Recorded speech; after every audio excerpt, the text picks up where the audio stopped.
Village food with Rupsana, আমি সেই রূপসানা আবারও হাজির হলাম প্রত্যেক দিনের মতন দারুণ স্বাদের সাগুর লাড্ডু রেসিপি নিয়ে। আসসালামু আলাইকুম সুপ্রিয় দর্শক বন্ধুরা, আজকের আমি সাগু দিয়ে সাগুর লাড্ডু বানিয়ে দেখাবো। তার জন্য নিয়েছি 250 গ্রাম সাগু।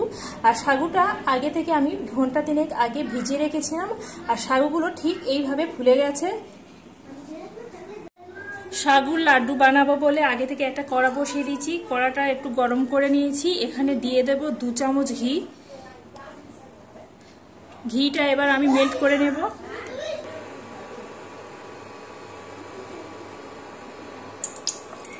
ঘি মেল্ট হয়ে গেছে। আগে থেকে ভিজিয়ে পানি ঝরিয়ে রাখা সাগুগুলো এবার আমি ঘিয়ের মধ্যে দিয়ে দেব।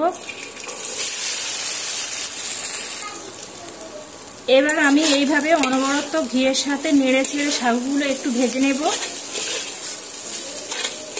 আর আঁচটা একদম মিডিয়াম আঁচে দিয়ে করতে হবে। সাগুগুলো একটু মিনিট 3 সময় নিয়ে সুন্দর করে ঘিয়ের সঙ্গে ভেজে নিয়েছি। এবার আমি দিয়ে দেব এখানে 150 গ্রাম চিনি। চিনিটা যে যেমন খাবে ঠিক সেইভাবে করে দিয়ে দেবে। চিনি দিয়ে আবারও এইভাবে নাড়তে থাকবো। এইভাবে নাড়তে নাড়তে চিনিটা মেল্ট হয়ে যাবে আর সাগুগুলো অনেকটা সেদ্ধ হয়ে যাবে। দেখতে পাচ্ছেন এখানে চিনিটা মেল্ট হয়ে গেছে আর সাগুগুলো সুন্দরভাবে সেদ্ধ হয়ে গেছে। একদম দেখতে পুরো একদম ঝিনুকের মতন দেখাচ্ছে। এইভাবে হলেও বন্ধুরা একবার এই সাগুর লাড্ডু বানিয়ে দেখতে পারেন, খেতে অত্যন্ত সুস্বাদু হয়। আপনারা তো অনেক রকম লাড্ডু বানিয়ে খেয়েছেন, এই সাগুর লাড্ডুটা একবার হলেও বানিয়ে দেখবেন। খেয়ে আপনাদের কেমন লাগলো কমেন্ট বক্সে অতি শীঘ্রই জানাবেন। এইভাবে নাড়তে নাড়তে সাগুগুলো যখন সেদ্ধ হয়ে যাবে এই পর্যায়ে যোগ করে দেব আরও 1 চামচ ঘি। অবশ্যই করে চেষ্টা করবে এই লাড্ডুটা ঘিয়ে তৈরি করার জন্য। ঘিটা আবার এইভাবে সাগুর সঙ্গে এইভাবে নাড়তে চাড়তে থাকবো।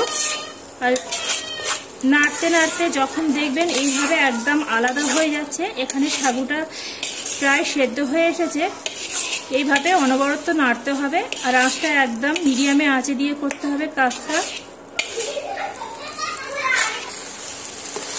সুন্দরভাবে এখানে ঘি দিয়ে নেড়ে চেড়ে নিয়েছি আর এইভাবে একটা ডোয়ের পরিণত হয়ে আছে। এবার আমি এর সঙ্গে যোগ করব 1 চা চামচ জাফরানকে গুলে নিয়েছি। এর মধ্যে শুধু কালারের সুন্দর হওয়ার জন্য জাফরানটা দিয়ে আবারও সুন্দর করে সাগুর সঙ্গে এইভাবে নেড়ে চেড়ে মিশিয়ে নিতে হবে। দেখতে পাচ্ছেন বন্ধুরা নাড়তে নাড়তে কত সুন্দরভাবে এখানে সাগুগুলো একদম জড়ো হয়ে গেছে। আর এখানে সাগুগুলো আমার এখানে লাড্ডুর জন্য রেডি হয়ে গেছে। এবার আমি এর থেকে কিন্তু আর বেশি শক্ত করব না, কারণ ঠান্ডা হয়ে গেলে এটা আরও শক্ত হয়ে যাবে, তখন কিন্তু লাড্ডুর শেপ দেওয়া যাবে না। এই অবস্থায় একদম নরম নরম একটু রেখে দিতে হবে। এবার আমি এই পর্যায়ে দিয়ে দেবো এখানে 20 গ্রামকে কাজুকে ভালো করে একটু কুচিয়ে নিয়েছি। কাজু বাদামগুলো এর মধ্যে দিয়ে দিলাম। কাজু বাদামটা দিয়ে আবারও এইভাবে মিনিট 2 সময় নিয়ে সাগুর সঙ্গে এইভাবে নেড়ে চেড়ে নিতে হবে।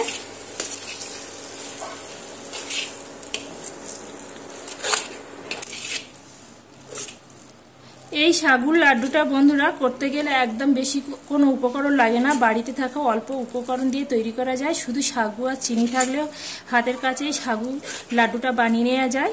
এখানে লাড্ডু বানানোর জন্য এখানে আমার সাগুটা একদম রেডি হয়ে গেছে। এবার আমি এটাকে একটা বাসন বা কিংবা প্লেটের উপরে উঠে নিতে হবে। উঠিয়ে নিয়ে তারপরে একটু ঠান্ডা করে নিতে হবে। এখানে আমি কিছুক্ষণ ধরে ঠান্ডা করে নিয়েছি, কিন্তু সম্পূর্ণ ঠান্ডা করলে চলবে না, হালকা গরম আর হালকা ঠান্ডা রাখতে হবে। এইভাবে করে লাড্ডুর এবার শেপ দিয়ে নিতে হবে। তার জন্য হাতে আমি এইভাবে একটু ঘি নিয়ে এইভাবে হাতে এইভাবে একটু ঘষে নিলাম। নিয়ে এবার আমি এইভাবে লাড্ডু যেভাবে করে এইভাবে গোল গোল করে লাড্ডু শেপ দিয়ে দেব। এখানে আমার একটা লাড্ডু কিন্তু একদম রেডি হয়ে গেছে।